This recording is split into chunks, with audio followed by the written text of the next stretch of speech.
오늘 우리에게 주시는 하나님의 말씀은 마태복음 1장 23절의 말씀입니다.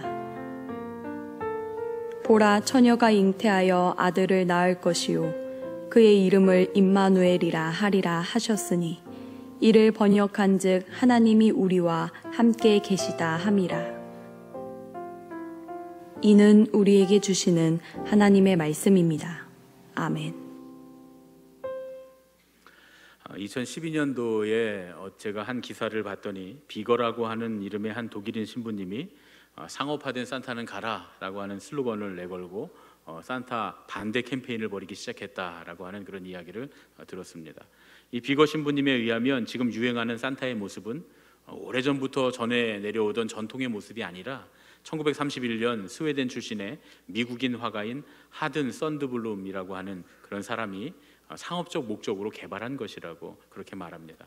이 썬드블룸이 뺨이 붉게 상기된 코카콜라 회사의 한 트럭 운전사를 모델로 삼아서 크리스마스 광고용 캐릭터로 개발한 것인데, 그 코카콜라 광고에 나온 산타클로스의 이미지가 암묵적인 기준이 되어서 거의 모든 광고나 매체들이 산타클로스의 모습을 지금 우리가 알고 있는 그 모습으로 그렇게 그리게 되었다는 이야기입니다. 언제부턴가 성탄절이 공휴일이 되고 모든 사람들이 행복한 기억을 만드는 명절이 되었지만 그 중심에 있어야 할 예수님의 모습은 사라져버리고 진짜로 축하해야 할 것들과 반드시 기억해야 할 것들을 잃어버린 어딘가 이상한 날이 되어버렸다 하는 그런 이야기입니다. 해마다 성탄절이 되면 바쁜 곳들이 몇 군데 있습니다. 언제부터인지 모르겠지만 제과점에서는 케이크가 날개 돌친 듯이 팔리기 시작한다 그럽니다. 우리 감리교 중에 이 경기도에 있는 모 교회가 유명한 교회인데 그 1층에 제과점을 오픈을 했습니다. 커피도 마실 수 있고 또 빵도 살 수 있고 케이크도 살 수 있는 그런 제과점인데, 우리나라에서 이 케이크 가장 많이 팔리는 제과점이라고 합니다. T자로 시작하는 그 유명한 제과점인데 그렇다 그럽니다. 그래서 이 성탄절이 되면, 요 기간이 되면 트럭이 그 길가에 쭉 줄을 서 있다 그래요. 교인들이 와서 케이크를 사가면 케이크 다 떨어지면 트럭이 와서 채워주고, 또 다 사가면 그 다음 트럭이 와서 채워주고, 그럴 정도로 케이크 많이 팔린다 그럽니다. 제과점이 굉장히 바쁘다 그럽니다. 또 세상에서는 나이트클럽이 그렇게 바쁘다 그럽니다. 청년들이 남녀가 함께 모여서 춤을 추고 그렇게 데이트하느라고 나이트클럽이 그렇게 바쁘답니다. 또 호텔과 모텔 같은 숙박업소들이 그렇게 바쁘답니다. 제가 아는 어떤 분이 시험 삼아서 서울에 있는 호텔들의 예약 전화를 해봤다 그럽니다. 그런데 서울 시내의 모든 호텔이 24일 밤에는 방이 없답니다. 여러분, 방이 없답니다. 저는 사실 그 얘기를 듣고 휴가철도 아니고 관광철도 아니고 성탄절에 숙박업소에 방이 없다, 참 희한한 일이다, 그런 생각이 들었습니다. 숙박시설은 점점 늘어나고 우리가 사는 것도 한결 여유로워졌는데, 그 옛날 아기 예수님께서 이 땅에 오셨던 바로 그날처럼 방이 없다는 겁니다. 방이 없답니다. 그러면 제 마음에 그런 생각이 들었습니다. 예수님은 또다시 마구간으로 오셔야 하는 걸까? 그런데 정작 더 중요한 건 성탄을 맞이하는 우리 마음의 방도 비어있지 못한 것이 아닐까 하는 묵상을 했습니다. 우리의 방, 정작 예배를 드리고 있는 우리 교회, 이 안에는 예수님이 계시는가? 크리스마스는 하나님의 아들이 오신 날이고 오신 이의 이름을 임마누엘이라고 했습니다. 임마누엘은 번역하면 하나님이 우리와 함께 하신다라는 뜻입니다. 다시 말하면 아무리 즐거워하고 아무리 축하의 말이 오간다 할지라도 그분이 우리와 함께 하시지 않는 한 그 크리스마스는 진짜가 아닌 사이비 크리스마스에 지나지 않을 것이다 하는 말씀입니다. 2000년 전에 크리스마스를 기다리던 사람들은 삶의 고통으로 신음하던 사람들이었습니다. 하나님의 도우심이 필요했던 사람들이었습니다. 우리는 풍요롭고 즐거운 아무런 문제가 없는 크리스마스를 기대하지만 진정한 크리스마스의 의미는 문제가 없는 데 있는 게 아니라 문제 가운데 오셨다는 데 있습니다. 앤디 스탠리의 노스포인트 교회 이야기, 그 책을 보면 1968년 7월 12일자 라이프지의 표지에 가슴 아픈 사진 한 장이 실렸다는 거예요. 전쟁으로 폐허가 된 비아프라 지역에 사는 두 아이의 사진이었답니다. 나이지리아의 분리국가였던 비아프라는 겨우 2년 반 동안 독립 상태를 유지하다가 다시 나이지리아에 통합된 상태였습니다. 그 기간 동안 내전이나 기근으로 100만 명 이상의 사람들이 목숨을 잃었다는 거예요. 13살의 스티브라고 하는 소년이 그 사진을 자신이 다니던 루터 교회에 가지고 갑니다. 자기가 교회에 다니면서 배우고 있었던 내용과는 도저히 맞지 않는 내용이었기 때문입니다. 웬만한 13살 소년이었다면 그냥 고개를 흔들고 자기 삶으로 돌아갔을 겁니다. 그런데 이 스티브라고 하는 13살짜리 소년은 답을 얻고 싶었답니다. 그래서 그 잡지를 가지고 주일학교로 가져가서 목사님에게 따졌다는 거예요. 목사님, 제가 손가락을 편다면 하나님은 제가 어떤 것을 펼지 미리 다 알고 계시나요? 목사님은 그럼 하나님은 무엇이든 다 알고 계시지, 이렇게 대답했습니다. 그때 스티브가 라이프지 표지를 꺼내 보이면서 물었습니다. 그럼 하나님은 이것도 알고 계시나요? 이 아이들이 어떻게 될지도 다 알고 계시나요?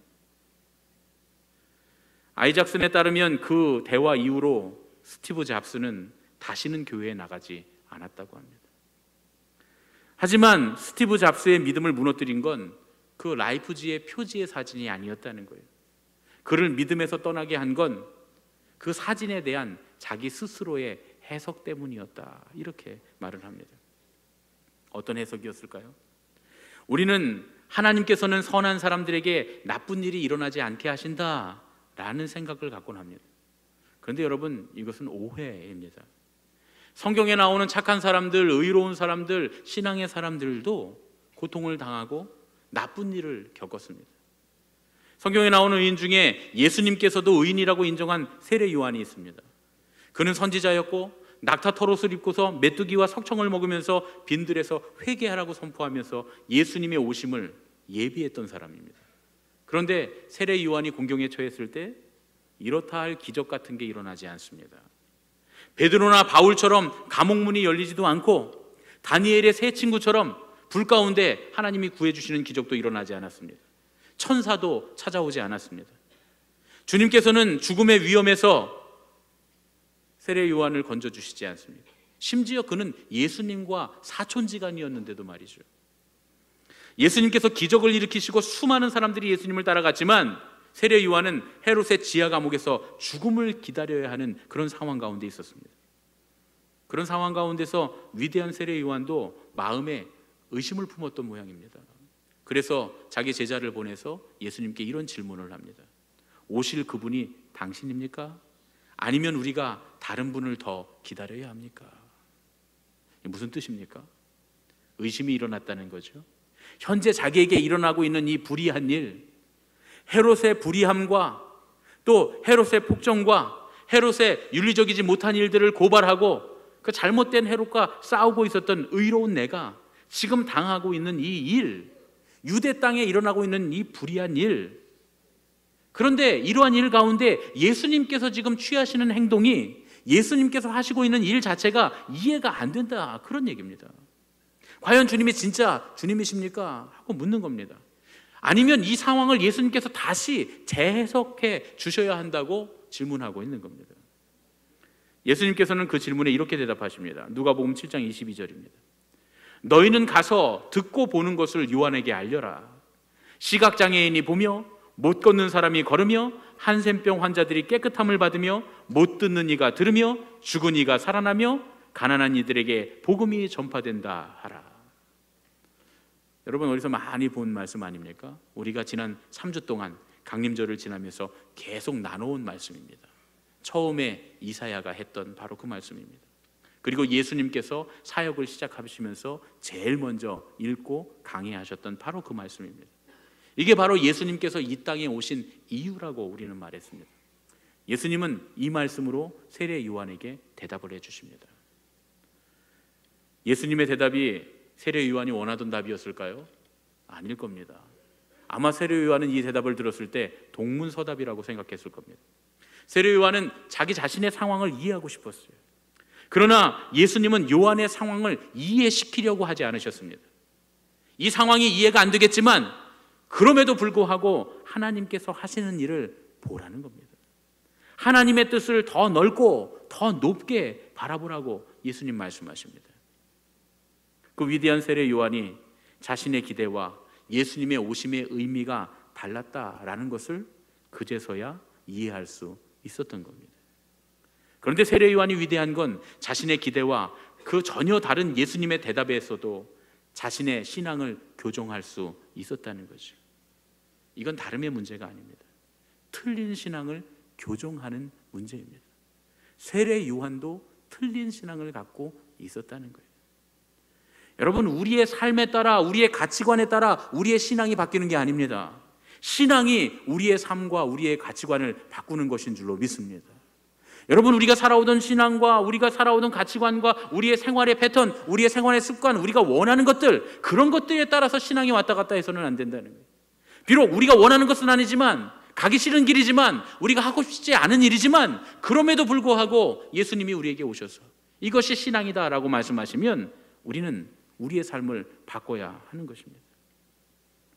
예수님께서 세례 요한에게 주신 답은 세례 요한이 기대했던 것과는 전혀 달랐던 신앙의 도전이었습니다. 그리고 예수님은 끝까지 세례 요한을 구해주지 않으십니다. 감옥에 갇힌 그에게 면회도 한번 가시지 않으십니다. 그를 위로하시지도 않으셨습니다. 세례 요한에게 필요한 것은 견디는 것이었기 때문입니다. 끝까지 실족하지 않는 믿음이었기 때문입니다. 그런데 결국 세례 요한은 헤롯에게 처형당했지만 죽음의 순간에도 그의 믿음은 흔들리지 않은 줄로 믿습니다.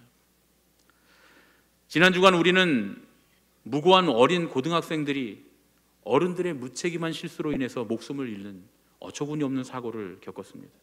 얼마나 실망스럽고 얼마나 마음이 아픈 일인지 모르겠습니다. 지난 몇 년 동안 이 세상에서 일어나는 이런 사고들은 우리를 무척 당혹스럽게 했습니다. 참으로 많은 사고가 있었습니다. 어떤 이론을 갖다가 대도 설명할 수 없는 무고한 사람들이 생명을 잃는 끔찍한 일들이 이 땅에서 계속 일어났습니다. 우리는 세월호 사건으로부터 지난주에 있었던 고등학생들의 가스 중독 사건까지 무고하게 어린 생명들을 죽음으로 내모는 이 사회의 슬픈 단면을 보았습니다. 세계 여기저기에서는 국가 간의 전쟁과 내전으로 인해서 무고한 어린 생명들이 사지에 몰리고 있습니다. 세계의 경찰 국가라고 하는 미국 역시 지난 몇 년 동안 이해할 수 없는 테러로 인해서 많은 어린 생명들이 죽었습니다. 콜로라도주의 작은 도시였던 리틀턴이라고 하는 도시의 콜럼바인 고등학교에서는 에릭 해리스와 달린 클리볼트라고 하는 두 학생이 학교에 총을 들고 와서 900여 발의 실탄을 난사했습니다. 13명을 살해하고 23명에게 부상을 입혔습니다. 버지니아 공대 캠퍼스에서는 재미교포 조승희가 총을 쏴서 무고한 학생들 32명이 죽었고 29명이 부상을 입는 끔찍한 사고가 있었습니다. 콜로라도 오로라 극장에서는 새벽에 방독면과 반탄복으로 무장한 범인들이 최루탄을 뿌리고 총기를 난사해서 12명이 사망하고 58명이 부상을 입는 사고가 있었습니다. 코네티컷의 뉴타운 샌디훅 초등학교에서는 3명의 청년이 총기를 난사해서 초등학생 20명, 교사 6명이 죽었습니다. 이 사건이 정말 충격적이었던 건 범인들이 교실로 들어가서 1, 2학년짜리 그 어린이들의 얼굴을 하나하나 확인하며 확인 사살을 했다는 거예요. 심지어 숨어있는 아이들을 끄집어내서 하나하나 살해를 했다는 겁니다. 필라델피아의 대주교인 찰스 신부님이 샌디훅 사건에 대해서 이렇게 글을 썼습니다.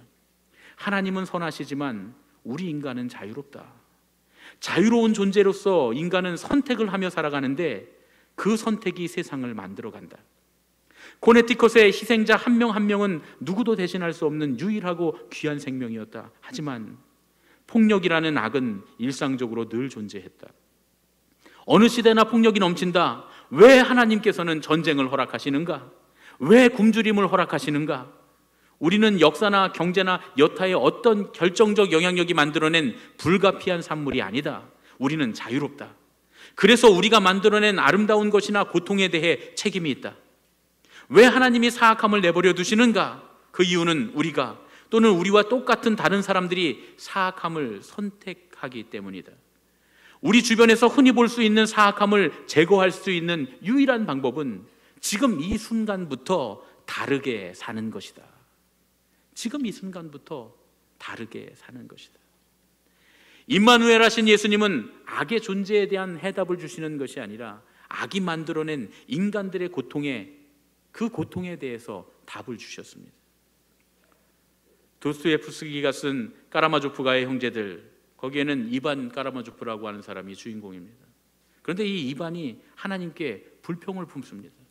하나님께 불평을 품는 이유가 무엇입니까? 악을 저지를 수 있는 이 인간들에게 하나님께서 자유를 주신 것 때문에 이반 까라마조프는 하나님 앞에 불평을 토로합니다. 이반은 선하고 능력 있으신 하나님의 존재를 믿는 사람이었습니다. 무신론자가 아니었어요. 하지만 오히려 하나님을 믿었기에, 하나님의 계심을 알기에 이 세상에서 일어나는 이런 고통의 문제들을 이해할 수가 없었습니다.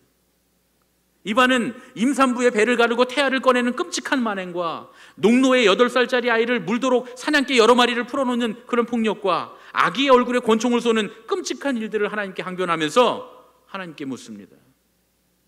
그런데 이런 일들이 소설에 나오는 이야기가 아니라 실제로 도스토옙스키가 그 살던 시대에 실제로 일어났던 일들이고 자기가 목격했던 일들이었습니다. 주인공 이반의 이런 지적에 독실한 신앙인이었던 알류사가 이 문제를 해결할 정답을 제시하지 못하고 쩔쩔맵니다. 그러면서 이렇게 대답합니다. 나는 악의 문제에 대한 답을 알지 못하지만 사랑은 안다. 사랑은 안다. 예수님께서 이 땅에 오신 성탄절의 임마누엘은 역사적인 이야기인 동시에 우리의 신앙의 고백입니다. 이 땅에 넘쳐나는 인간의 악행과 만행에도 불구하고 하나님께서는 우리의 자유를 박탈하는 방법을 택하지 않으시고 대신 악이 넘치는 곳에, 이곳에 사는 우리를 찾아오셔서 그 악의 희생자 중 하나가 되는 방법을 택하셨습니다. 만일 주님께서 이 땅에 오셨다면 세월호의 아이들과 함께 그 침몰하는 배 속에 들어가셨을 거라는 거예요. 만약 주님께서 이 땅에 오셨다면 그 총기 난사의 사건들 가운데 총알을 맞는 어린아이들을 끌어안고 그곳에 함께 계셨을 거라는 겁니다. 주님이 오셨다면 이 땅에 가스로 인해서 죽어가는 그 고등학생들과 함께 그 방에서 함께 죽어가고 계셨을 거라는 겁니다. 예수님은 악을 제거하지 않으시고 대신 하나님을 드러내십니다. 악을 용서하고 악의 피해를 치유하기 위해 주님 스스로 엄청난 대가를 지불하셨던 겁니다. 우리가 지금 4주 동안 계속 말씀을 나누면서 제가 소개해드리는 필립 얀시 목사님의 하나님 제게 왜 이러세요? 이 책에 보면 그 샌디욱 초등학교에서 총기 사건이 일어났을 때 위로 예배에서 필립 얀시 목사님이 설교했던 내용을 이렇게 기록하고 있습니다. 나는 메시지 성경에 나오는 요한복음 30 부분을 청중들에게 읽어주었다. 말씀이 살과 피가 되어 우리가 사는 곳에 오셨다. 이 말씀을 읽고 나는 청중에게 다시 한번 물었다. 예수님이 우리가 사는 곳에 어떻게 오셨습니까? 그림 엽서에 나올 법한 아름다운 초원이 있고 빅토리아풍의 집들이 늘어선 곳에 오셨습니까? 그렇지 않습니다. 마태가 말했듯이 라마에서 슬퍼하며 크게 통곡하는 소리가 들리니 라헬이 그 자식을 위하여 애곡하는 것이라. 그가 자식이 없으므로 위로받기를 거절하였도다 라는 이 예언이 실현된 고통스러운 이유 속에 주님은 오셨습니다. 여러분, 임마누엘이 뭡니까? 저는 지금 여러분에게 임마누엘의 문자적인 뜻을 물어보는 게 아닙니다. 진짜 임마누엘을 경험하려면 우리가 어떻게 해야 하는가에 대한 질문을 하고 있습니다. 이 세상에서 가장 무서운 전쟁은 신념의 싸움입니다. 우리가 역사적으로 종교적인 신념으로 인해서 일어나는 전쟁들을 많이 겪었습니다. 자신들의 종교가 참이라고 하는 것을 증명하기 위해서 싸우고 자신들이 믿는 신을 위해서 싸운다고 했습니다. 모두가 다 자신들이 믿는 신은 좋은 신인데 선한 신이라고 말합니다. 그런데 너무나 무섭고 잔인하게 서로를 죽이며 악을 행했습니다. 이 땅에 오신 예수님은 우리들에게 싸우라고 말씀하시지 않습니다. 오히려 당신의 이름 때문에 싸우지 말라고 말씀하십니다. 제자들조차도 예수님이 영광을 받으실 거라고 생각했지만 예수님은 초라하게 십자가에서 죽으셨습니다. 여러분, 혹시 우리도 그렇게 생각하고 있지는 않습니까? 주님의 영광을 위해서 싸워야 한다고 말이죠. 임마누엘은 예수님이 영광 가운데 우리에게 오실 것이 아니라 고통당하는 우리 가운데 오셨다는 의미입니다. 지난주에 사라예보의 이야기를 제가 말씀드렸습니다. 오랜 종교의 갈등이 있었던 곳입니다.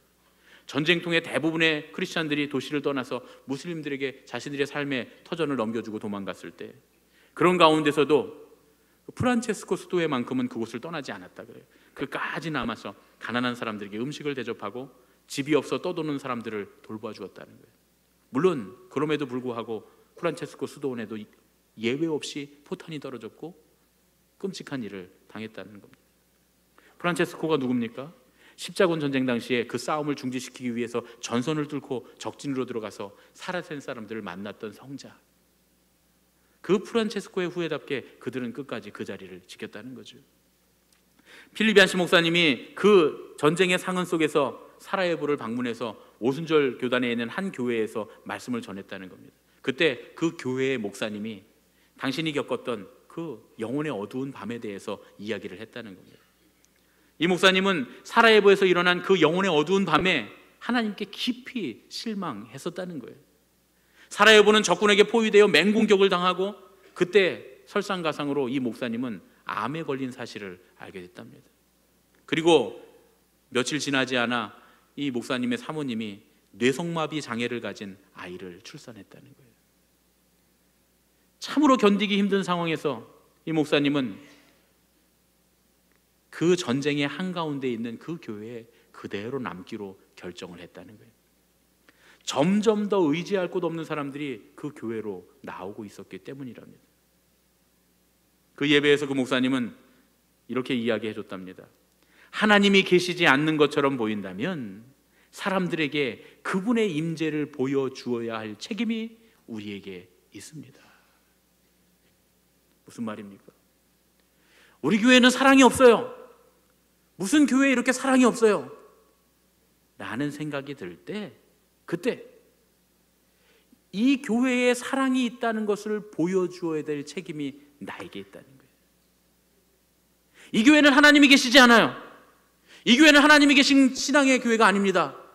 라는 생각이 들 때 바로 여기에 하나님이 계시다는 것을 보여주어야 할 책임이 나에게 있다는 겁니다.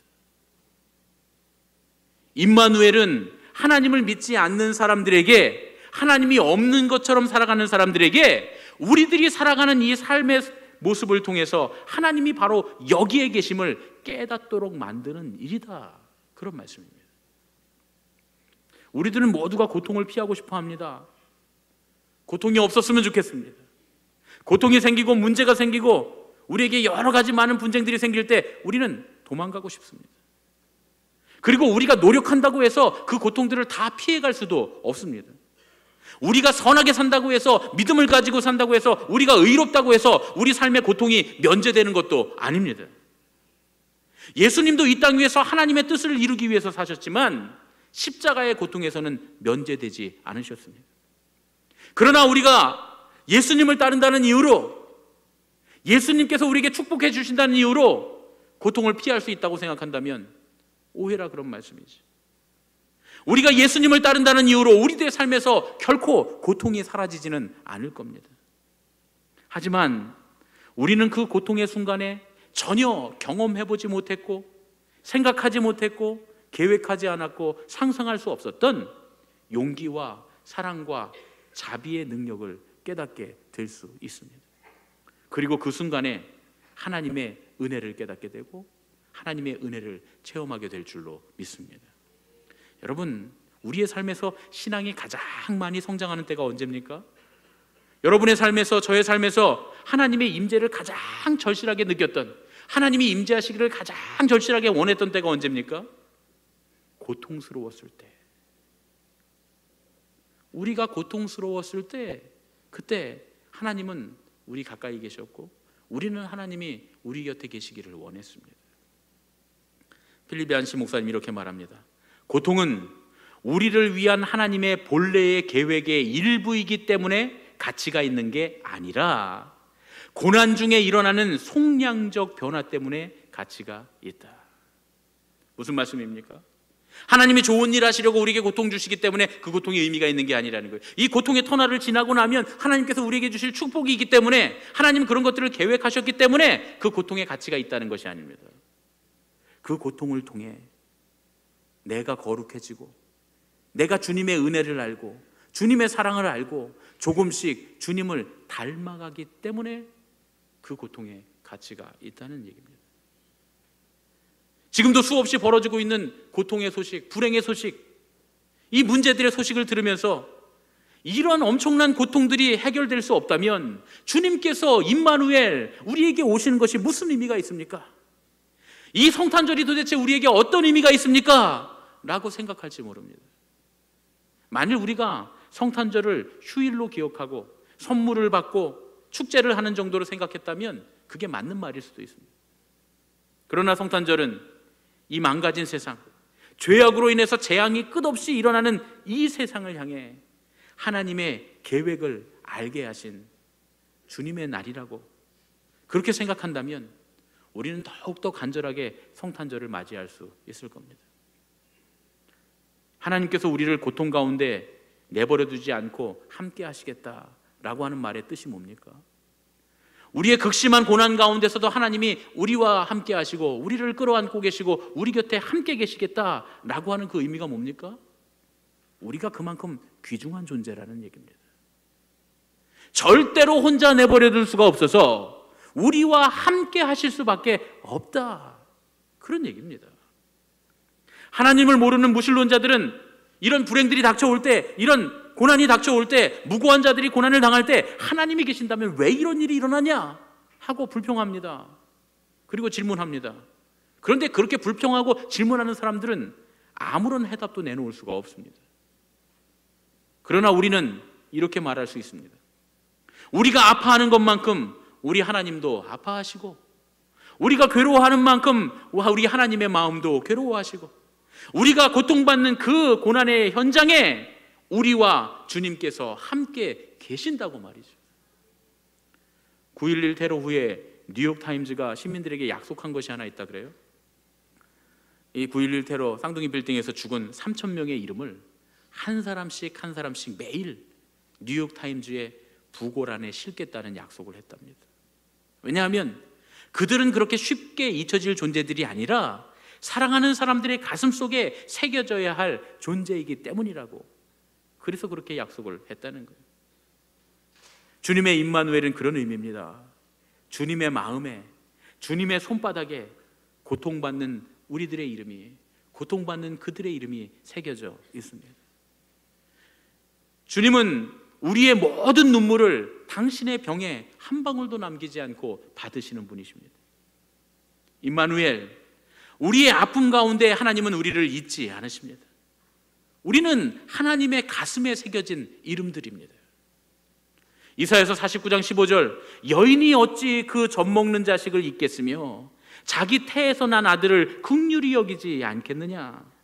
그들은 혹시 잊을지라도 나는 너를 잊지 아니할 것이라. 그들은 혹시 잊을지라도. 갓난아이를 품은 어머니가 어떻게 그 갓난아이를 잊겠습니까? 그러나 혹시 그들은 잊을지라도 나는 결코 너를 잊지 않으리라. 임마누엘이라고 하는 것은 끝까지 나와 함께 하시는 하나님을 의미하는 겁니다. 모든 사람들이 다 나를 버리고 떠났을 때도 끝까지 나를 지켜주시는 분이 우리 하나님이신 줄로 믿습니다. 그 하나님이 오늘 임마누엘, 나와 여러분과 우리와 함께 하시는 줄로 믿습니다. 우리 옆에 계신 분과 이렇게 인사하겠습니다. 임마누엘, 주님이 당신과 함께 하십니다.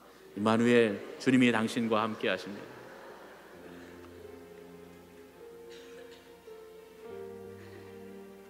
오늘 이 시간 고통 가운데도 주님 나와 함께 하시고, 또 고통받는 이들에게 주님이 당신과 함께 하신다고 선포할 수 있는 그런 귀한 강림절기가 되었으면 참 좋겠습니다. 그래서 우리도 주님이 함께 하심을 알고 우리의 삶이 거룩해지고, 그들도 고통 가운데 오히려 주님이 함께 하심을 알고 거룩해지는 그런 사람들이 다 되기를 예수님의 이름으로 축복합니다.